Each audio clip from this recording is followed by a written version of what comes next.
rends compte? Il est chargé. Oui.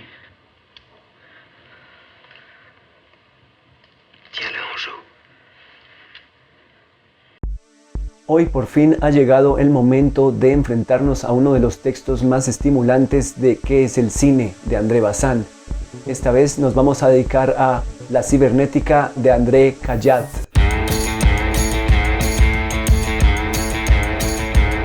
Este texto fue escrito por André Bazin para Cahiers du Cinéma en 1954. En este artículo, André Bazin se va a centrar en 3 películas del cineasta André Caillat de comienzos de los años 50. Estas son Justicia cumplida, de 1950, No matarás o Todos somos asesinos, de 1952, y Antes del diluvio, de 1954. André Bazin va a centrar el texto básicamente en los personajes de André Caillat en estas 3 películas. Cómo son los diálogos de estos personajes, cómo están construidos, cómo piensan, cómo reaccionan y cuáles son sus ideas a lo largo de estas 3 obras. Vale la pena mencionar que André Caillat es uno de aquellos directores con los que André Bazin no está de acuerdo y este artículo por tanto va a ser una especie de ataque por parte de Bazin a la obra de André Caillat. Algo que vale la pena señalar es que este texto sobre André Caillat y sus películas está en una sección aparte, una sección para él solo aparentemente. Es la sección 5, Un universo de autómatas. Es el único texto en esta sección de ¿Qué es el cine?, edición original de 1966 en español de Rialp. Recordemos que ya en otro texto, como El caso Pañol, André Bazin también hacía una especie de ataque sobre las obras de Marcel Pagnol. Ese texto estaba en la compilación de textos sobre el cine y las demás artes. Dado que Bazin lo relacionaba más con el teatro filmado, que con el mismo cine. Entonces, en esta ocasión, este texto, que bien pudo haberse llamado El caso André Caillat, ocupa una sección para él solo, llamado Un universo de autómatas. Vamos a ver qué pasa con este texto y espero que ustedes también estén pensando por qué el texto tiene una sección para él solo y pareciera no estar relacionado con los demás textos en cuanto a que no trata sobre la ontología del cine, tampoco trata sobre la relación del cine y las demás artes, tampoco trata sobre la construcción de ninguna mitología. Entonces, ¿qué es pues el cine de André Caillat para André Bazin?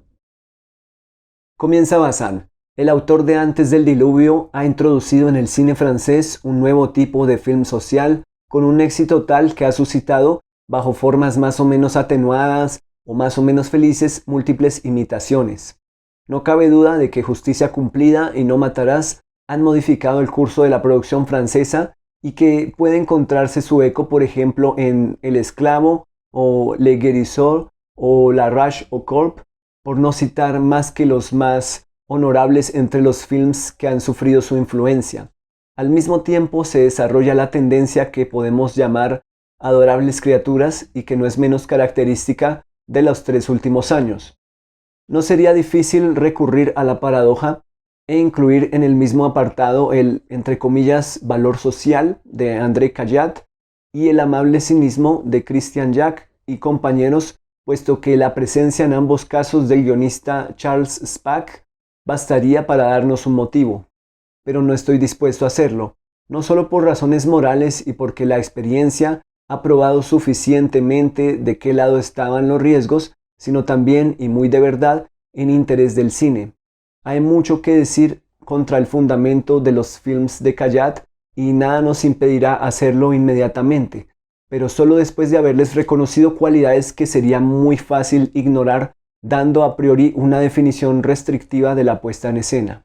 Entonces André Bazin va a empezar a construir su argumentación de por qué no está de acuerdo con los films de André Caillat. ¿En qué consisten los films de André Caillat? Si ustedes tuvieron la oportunidad de ver Justicia cumplida, recordarán que esta es la historia de varias personas que fueron convocadas para ser jurados en el juicio de una señora que supuestamente mató a su esposo por voluntad de él, como una especie de eutanasia. y se va a tratar de confrontar los testimonios de aquellas personas que tuvieron que ver con el hecho.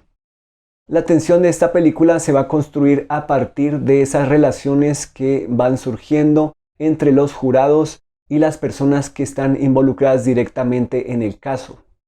La segunda película es No matarás o Todos somos asesinos. Si ustedes la vieron, recordarán que es la historia de este hombre que durante la ocupación nazi en Francia mata a algunos nazis, también a algunos traidores, y después de la ocupación resulta involucrado también o resulta matando a algunas otras personas en crímenes que ya no tienen nada que ver con lo político. Él va a ser apresado y condenado a muerte y va a compartir su celda con otros condenados a muerte. En esta película se exploraría, digámoslo así, la pena de muerte y todas sus distintas aristas, distintos procesos y distintos contextos en el sistema penal francés. La tercera película es Antes del diluvio, en la cual, si ustedes la vieron, recordarán que la historia tiene lugar durante un juicio, mientras esperamos el veredicto final. Y durante la película vamos viendo los rostros de las personas que están sentadas en el juicio esperando el veredicto. Cada vez que vemos uno de estos rostros esperando en el recinto judicial, vamos a tener el flashback que nos va a dar el fragmento o su perspectiva de la historia y nos va a ayudar a construir los hechos y a saber por qué estamos ahí en este recinto judicial esperando el veredicto. Básicamente es la historia de un grupo de adolescentes que, atemorizados por una eventual guerra atómica, decidieron irse a una isla paradisíaca. Para juntar el dinero, decidieron robar unas estampillas y durante el robo uno de ellos asesinó a un vigilante. Luego tratarán de encubrir el asesinato, de encubrir el robo mismo y por consiguiente terminarán matando a otra persona y terminarán agravando mucho más las cosas. Acerca de Antes del diluvio, dice André Bazin: ese film conmueve, sacude al espectador, le sumerge en un malestar violento e insólito. La indiferencia resulta imposible. Que a Buñuel le haya gustado Antes del diluvio, aunque aparentemente no haya nada en el film que se preste a los secretos caminos del ensueño, no es tan extraño.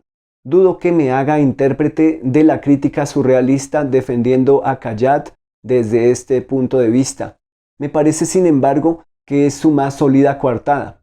Quiero decir que distingo en Antes del diluvio como en No matarás no sé qué atrocidad lógica, no sé qué crueldad por la abstracción, una manera de terrorismo en el encadenamiento de la evidencia intelectual de los hechos que bastan para dar a la obra a poco que se guiñen los ojos para emborronar los detalles, las propiedades traumatizantes de la pesadilla. Cayat ha transpuesto en imágenes y con la voluntad de hacerla pasar por realismo la retórica jurídica. Pero como vemos, los hechos, los hombres y los acontecimientos no son ideas. Articulándolos como tales, Cayat abandona la realidad y la sustituye por un universo exclusivamente lógico, poblado de seres a nuestra imagen, pero radicalmente distintos porque carecen de ambigüedad. Un universo, sin embargo, irrefutable, cuya evidencia física envuelve una organización lógica donde el espíritu del espectador queda atrapado sin remisión. Desde este punto de vista, Antes del diluvio es superior a No matarás. Este último film era convincente. Se salía de él horrorizado y persuadido de la absurda monstruosidad de la pena de muerte. Con esta certeza, la alborotada conciencia del espectador encontraba al menos una forma de reposo. Pero Antes del diluvio no nos ofrece ni siquiera ese último refugio. Su lógica es abierta como la rosca de un tornillo sin fin. Esos adolescentes son inocentes, luego sus padres son culpables, pero cada uno de ellos encarna un modo diferente de educación. Volvamos a las palabras de Bazin. Dice que Cayat ha transpuesto en imágenes y con la voluntad de hacerla pasar por realismo la retórica jurídica.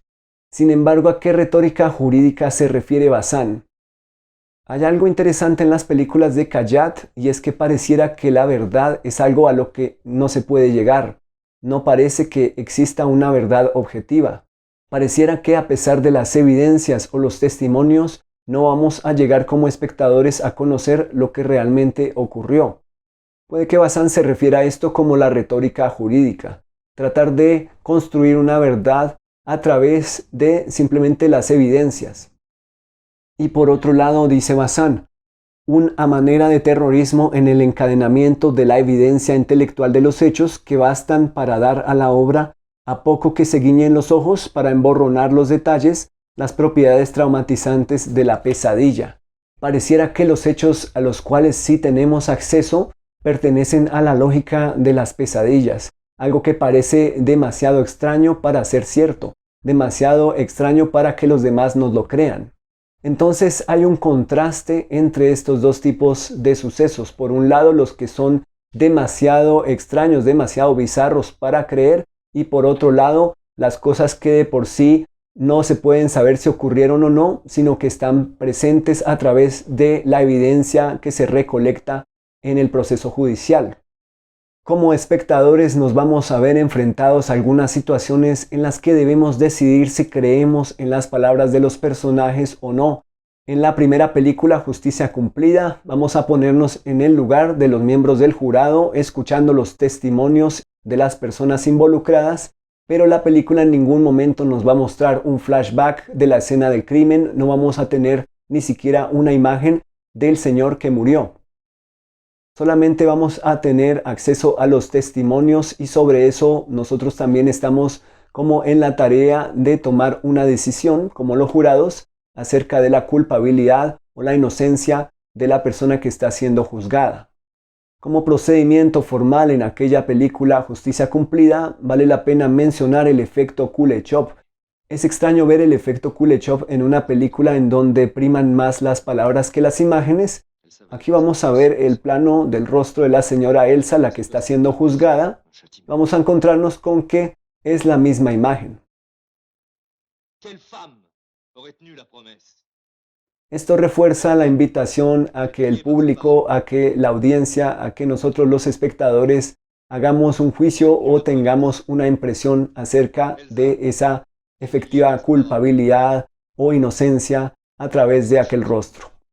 En la segunda película, No matarás o Todos somos asesinos, de hecho tendremos más información. Vamos a ser testigos directos de los asesinatos que comete este señor Le Guin.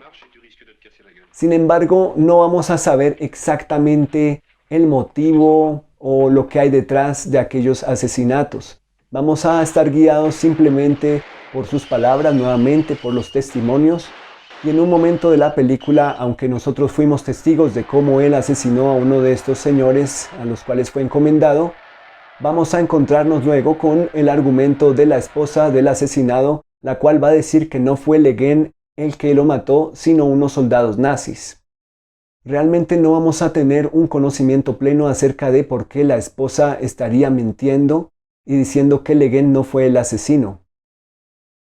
Vamos a ver entonces que los hechos sí tuvieron lugar, pero que serán distorsionados también a través de otras pruebas posteriores. Y aquí otra vez el proceso es importante porque nos va a mostrar la manera en que la lógica se puede construir a medida de las necesidades de quien ejerce la justicia.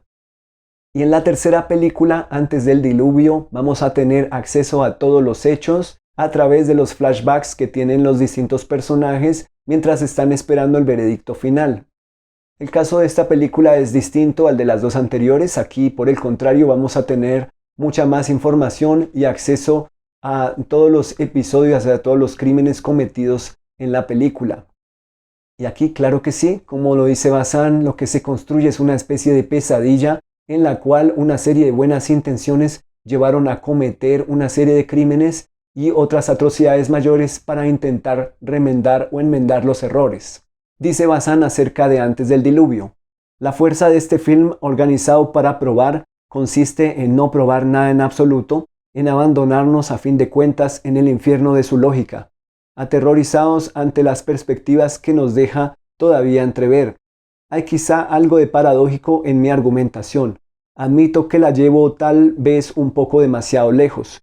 Antes del diluvio no es un total monumento de delirio lógico, pero sostengo que estoy en lo cierto buscando sus verdaderas cualidades cinematográficas en una cierta encarnación de la retórica jurídica, encarnación contra natura y cuya incontestable eficacia surge del malestar en el que nos sumerge la contradicción interna entre la lógica del discurso y la ilegitimidad de su realización concreta. Y si tratamos de entender la idea de Bazán, quiere decir que en esta película, antes del diluvio, los hechos están concatenados de una forma tan lógica que no quepa la menor duda, que no queden cabos sueltos acerca de estos crímenes.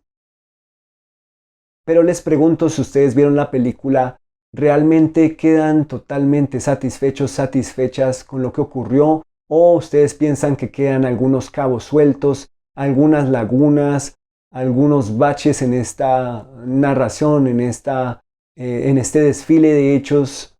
¿O tienen la sensación de que todo estuvo cerrado, de que todo quedó completo?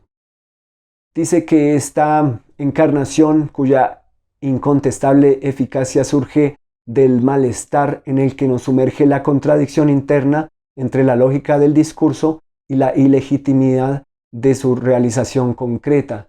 Pero entonces, para Bazán, ¿en dónde estaría este malestar? ¿Estaría dado en el veredicto, al reconocer que estos adolescentes son culpables y que ya no se puede hacer nada más para, entre comillas, salvarlos o reducir su pena? ¿Estaría Bazán de alguna manera insinuando que nosotros estamos como espectadores a favor de los adolescentes por lo que les ha ocurrido?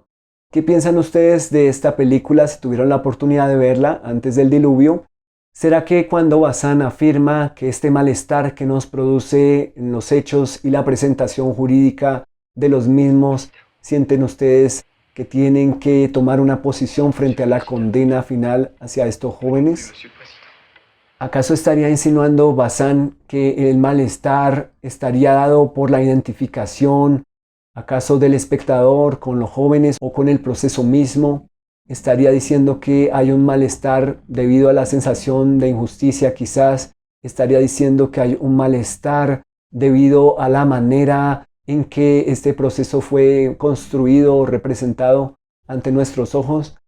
¿O estaría diciendo Bazán que este malestar se debe quizás a la carencia de algo más? Me atrevería a decir un proceso más complejo, o un proceso en el cual veamos la defensa de estos jóvenes de una forma más activa, más creativa. ¿Sería un malestar frente a lo estético, a los procedimientos formales de la película? ¿Sería un malestar frente a aquellos dilemas morales que nos presenta la película?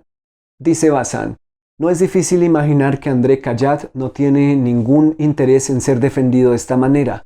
No quiero que crea, sin embargo, que me burlo ni que estoy llevando el agua al molino de los adversarios de su film. Me refiero a los que invocan razones morales. En primer lugar, porque los diputados del MRP o los secretarios de ayuntamiento no comprenderían mis razones.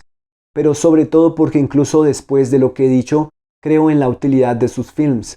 Su argumentación, como toda argumentación, no es indiscutible, pero su solidez puramente intelectual importa menos que la eficacia de la forma que le ha sido dada. Caillat provoca en la masa eufórica del público emborrachado de cine un derrumbamiento cuya simple novedad merecería ya tenerse en cuenta. Frente al film Historia, entre paréntesis puramente dramático o novelesco, y el film Propaganda, entre paréntesis entendido en el buen sentido, pongamos el ejemplo del acorazado Potemkin, fundados los dos en definitiva sobre la identificación del espectador con el héroe, entre paréntesis en las dos acepciones de la palabra, es decir, en la pasividad intelectual del espectador, Caillat introduce un fenómeno bastante nuevo. Justifica su film por poner en marcha en el espectador mecanismos de raciocinio, porque no se trata solamente de films con una idea o con una tesis, ya que en ese caso el asunto no sería nuevo. No se trata de una empresa bastante paradójica en la que los mecanismos psicológicos habituales en el cine se vuelven en cierta manera contra ellos mismos, refluyen hacia el espectador para poner poco a poco en marcha sus facultades de raciocinio en sincronismo con el guión y con la puesta en escena. Eisenstein se servía de la imagen y del montaje para provocar el sentimiento y del sentimiento para hacer admitir la idea. De este tipo de films puede salirse entusiasta y convencido, es decir, en un estado completamente distinto a la inquietud intelectual en la que nos deja Caillat. Al final de un film tradicional nos sentimos durante un tiempo, más o menos largo, vagamente habitados por sus personajes. El universo del film está en nosotros o nosotros estamos en él. Es un estado a la vez pasivo y pasional. Al salir de antes del diluvio, el espectador menos inteligente se ha hecho a la fuerza, sino más intelectual, al menos más cartesiano. El film pone en marcha en cada espectador los mecanismos del razonamiento y aunque el movimiento de la masa intelectual se va amortiguando progresivamente, todavía continúa durante algún tiempo debido al impulso desmenuzando la realidad. Volvamos a esta frase de Bazin, dice: Cayat introduce un fenómeno bastante nuevo. Justifica su film por poner en marcha en el espectador mecanismos de raciocinio. Poner en marcha en el espectador mecanismos de raciocinio es poner al espectador a pensar. ¿En qué poner a pensar al espectador? En este caso, en las tres películas que estudia Bazin, Justicia Cumplida, podría decirse que André Cayat pone a pensar al espectador con la perspectiva de ser uno más de los jurados, en poner a pensar al espectador si va a creer o no en los testimonios, si va a contrastar un testimonio con el otro, si hay alguna contradicción entre las palabras de los distintos involucrados. Para el segundo caso, No matarás o Todos somos asesinos, ¿en qué podría poner a pensar al espectador? Quizás en cada uno de los motivos de fondo de aquellos asesinatos durante la ocupación, quizás en los motivos en que un asesinato por razones políticas merecería un tipo de justicia distinta a otro tipo de crimen. ¿Cuáles serían los pormenores o los motivos de fondo de aquellos asesinatos políticos? Aquellas informaciones a las cuales no tuvimos acceso y que posiblemente podrían hacer cambiar el veredicto o la condena a este señor Le Guin en la película. Y de la misma manera, los personajes que están con Le Guin en la misma celda, ¿qué tipo de asesinatos cometieron? ¿Fueron en defensa propia? ¿En qué tipo de circunstancias? ¿También va a influir esto en la condena o en el veredicto final? Y en la tercera película, Antes del diluvio, ¿en qué pone a pensar André Cayat a los espectadores? Dado que toda la información ha sido aparentemente suministrada, los motivos de los asesinatos, el momento de los asesinatos, los autores intelectuales o materiales de los asesinatos, ¿en qué más podría hacer pensar al espectador André Cayat? Quizás en aquellas ironías o paradojas de las buenas intenciones en contra de su realización en el mundo material, aquellos soñadores que por desear un mundo mejor lo que realmente terminan cometiendo son crímenes y terminan convirtiendo la realidad en esta lógica de pesadilla.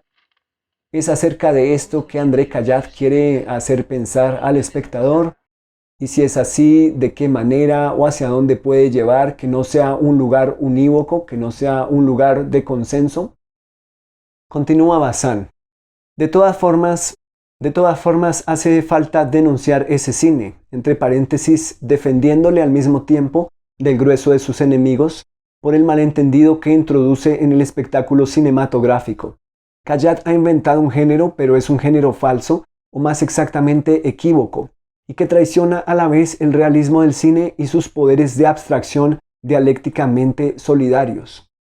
¿Qué quiere decir Bazin con esta idea de que Cayat ha inventado un género falso, o más exactamente equívoco, y que traiciona a la vez el realismo del cine y sus poderes de abstracción dialécticamente solidarios?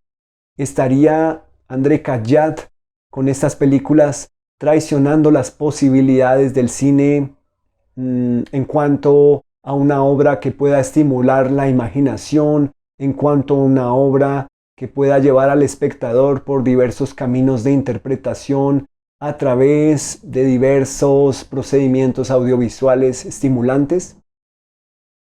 ¿Qué quiere decir Bazin con esta supuesta idea de un malentendido que André Cayat introduce en el espectáculo cinematográfico? Continúa Bazin. Creo que he entendido bien su defensa y no he permanecido insensible ante la apenada extrañeza de André Cayat al no encontrarme totalmente a su lado. También yo me he visto sorprendido hasta el punto de confundir por un momento el calor de mi indignación ante la imbecilidad o la hipocresía de sus enemigos con la adhesión estética. La perspectiva y la reflexión y también una segunda visión del film no me lo permiten más. Tengo que confesar a Kayat que sus argumentos sirven más bien para confirmarme en mi reserva.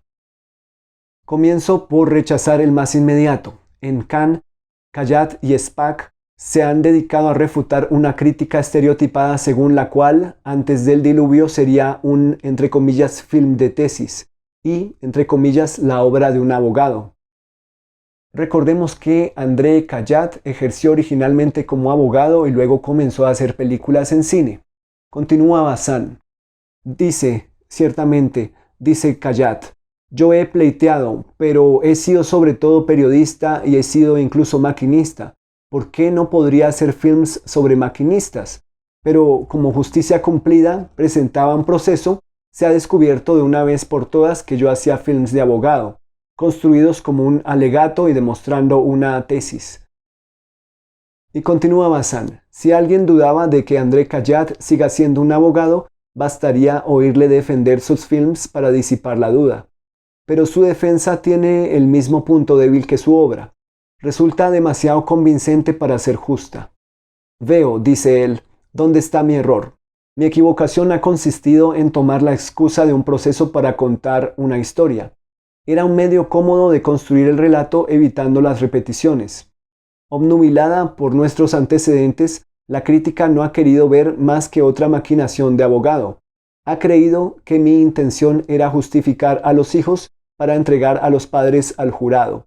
Precisamente por ello he quitado el comentario en off que precedía a los flashbacks y podía hacer creer a una mente ya predispuesta que yo juzgaba a alguien. Ahora no hay más que una historia, nada más que una historia que solo podría identificarse con el proceso que le sirve de soporte dando prueba de mala fe. No soy el único que al ver la nueva versión del film se ha dado cuenta de la importancia de estas supresiones. Pero es que Kayat cree o finge creer que su film no es procesal más que a causa del proceso. Que él acuse o no explícitamente a los padres no es el fondo de la cuestión, porque es la estructura misma del guión en todos los momentos de la historia lo que hace falta considerar. Lo que caracteriza a Antes del diluvio, igual que a los dos films anteriores, a pesar de las distinciones que Kayat quiere hacer, es que los personajes y sus acciones están exhaustivamente determinados por móviles claros y distintos en cuanto a la forma y sociales en cuanto al contenido. Su punto de apoyo y su comportamiento son la resultante de un cuadrilátero de fuerzas cuya rama más larga sería la época, la sociedad, el medio ambiente y la coyuntura histórica. La rama corta sería el modo de educación familiar. Pero los mismos padres, que son la única encarnación personal de esta educación, ¿qué pueden ser a su vez sino la resultante de la época, del ambiente y de su propia educación?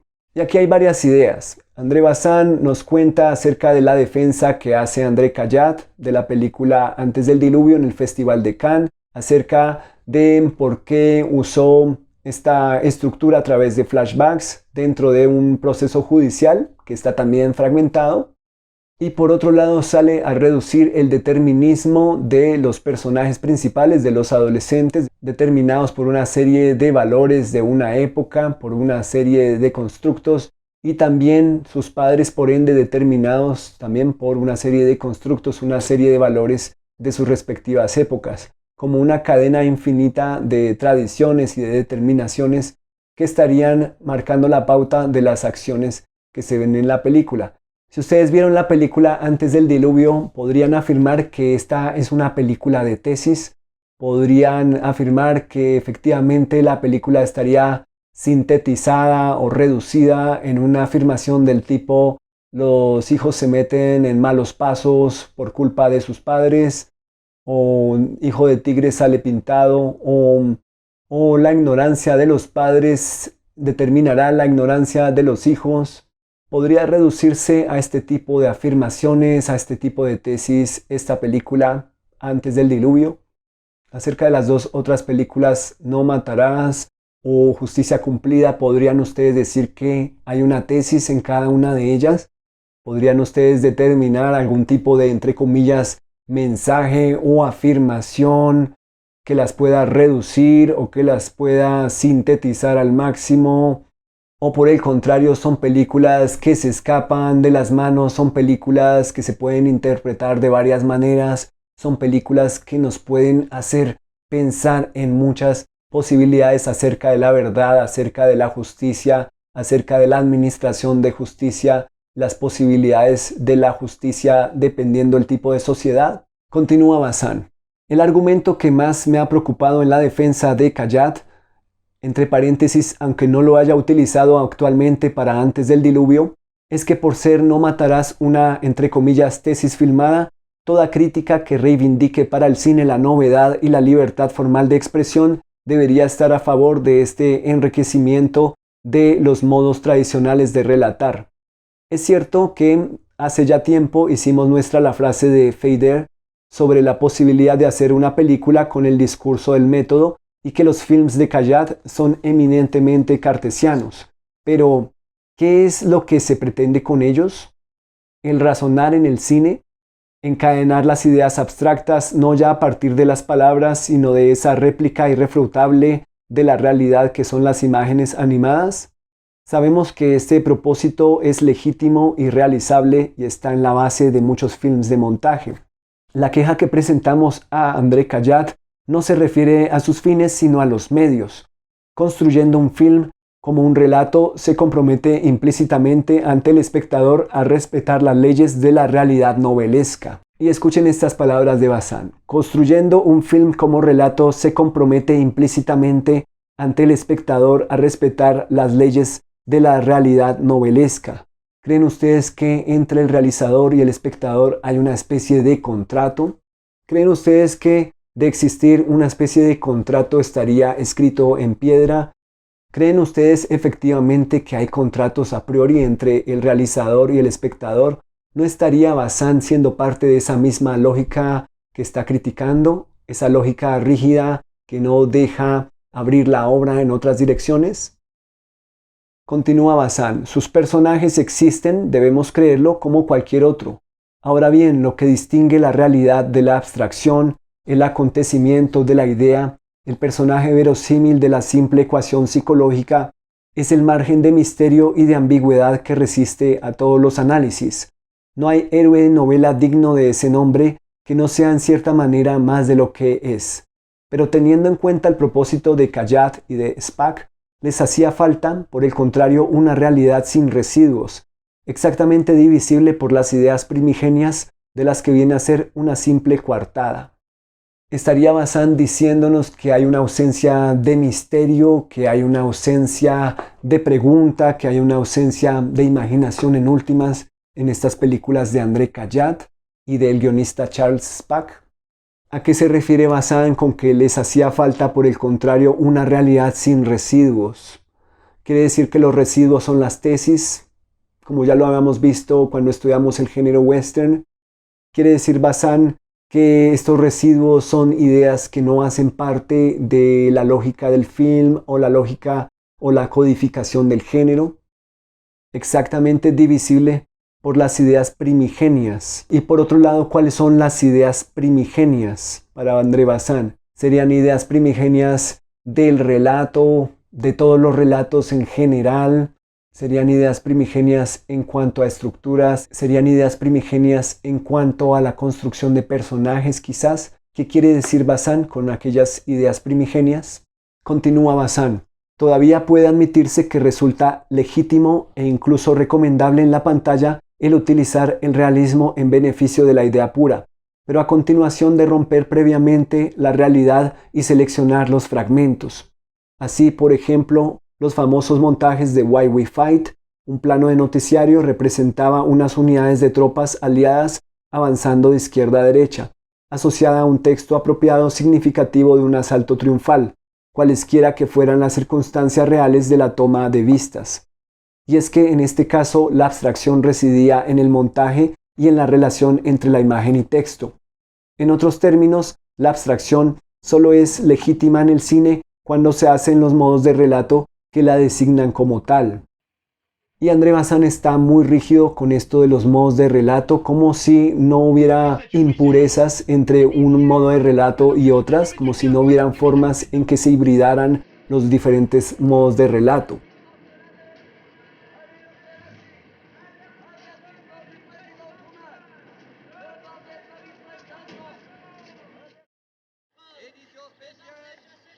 Está hablando de una pureza de los modos de relato que quizás sus mismos discípulos de Cahiers du Cinéma van a contradecir cuando empiecen a hacer películas.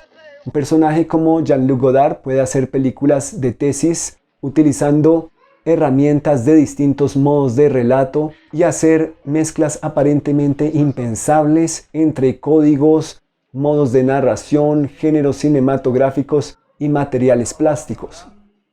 Continúa Bazin. Al reivindicar la inocencia de la, entre comillas, historia, Cayat se condena a sí mismo a una contradicción interna que está, también lo reconozco, en la base de la eficacia de sus films y en una gran medida en el origen de su encanto paradójico. En una época en la que la crítica se preocupa por hacer de la descripción fenomenológica un criterio de la calidad cinematográfica, André Cayat nos propone un universo jurídico y mecanizado poblado de autómatas. Esperemos la rebelión de los robots. Y aquí Bazin nos propone entonces la idea que está relacionada con el mismísimo título del texto, La cibernética de André Cayat, al decir que nos propone un universo jurídico y mecanizado poblado de autómatas. Pero, ¿a qué se refiere con un universo jurídico y mecanizado? ¿Qué hace autómatas a los personajes de estas tres películas de André Cayat? Su manera de comportarse, los protocolos con los cuales actúan, si están representando una institución o una administración de justicia. ¿Se refiere a eso Bazin? Se refiere Bazin a que son personas bastante psicorrígidas. Se refiere Bazin a que actúan como siguiendo una programación. Se refiere Bazin a que actúan con frialdad, a que no hay sentimientos, a que no hay emociones. Esto podría hacernos pensar quizás en aquellos modelos de las películas de Robert Bresson. ¿Encontrarían ustedes alguna similitud entre estos supuestos autómatas de André Cayat y los que van a salir en las películas de Robert Bresson? Si podemos entender por autómatas a aquellas entidades que carecen de alma, ¿podrían decir ustedes que no hay espíritu en aquellos jóvenes de la película de Antes del Diluvio de André Cayat? ¿Que no hay espíritu en aquel personaje de Le Guin de la película No matarás, todos somos asesinos? ¿Podrían decir ustedes que no hay espíritu en la señora Elsa, la que está siendo juzgada en la película Justicia Cumplida? Podríamos encontrarnos con que el automatismo es algo que también está en la vida diaria, en la vida cotidiana, en algunos procesos que realizan las personas, en algunas condiciones, en algunos mecanismos de comportamiento, en algunos roles que la sociedad impone. Ahí habría rasgos de automatismo también. Y de ser así, ¿habría algún problema por llevar estos rasgos de automatismo a la pantalla?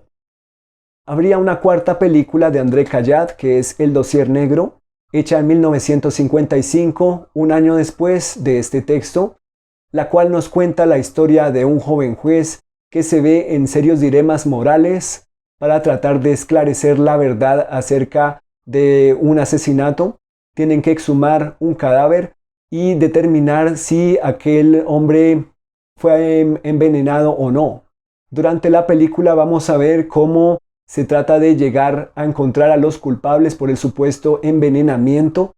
Y aquí la película va a describir las investigaciones que realizan dos equipos de policía, el equipo local y el equipo que viene desde París hasta este pequeño pueblo, ambos dispuestos a torturar a los sospechosos para generar confesiones.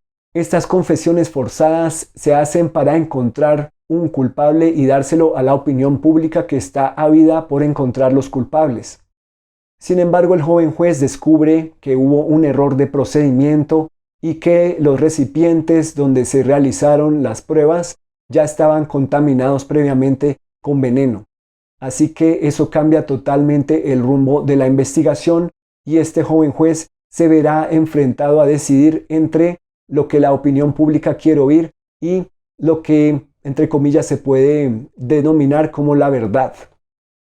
Esta película en especial nos propone un juez humano alejado de todo automatismo, enfrentado a dilemas en lo personal, en lo profesional, y que quizás podría contradecir el argumento de Bazin. Se las recomiendo mucho, es El Dossier Negro, hecho por André Caillat en 1955. Les recomiendo mucho ver esta película.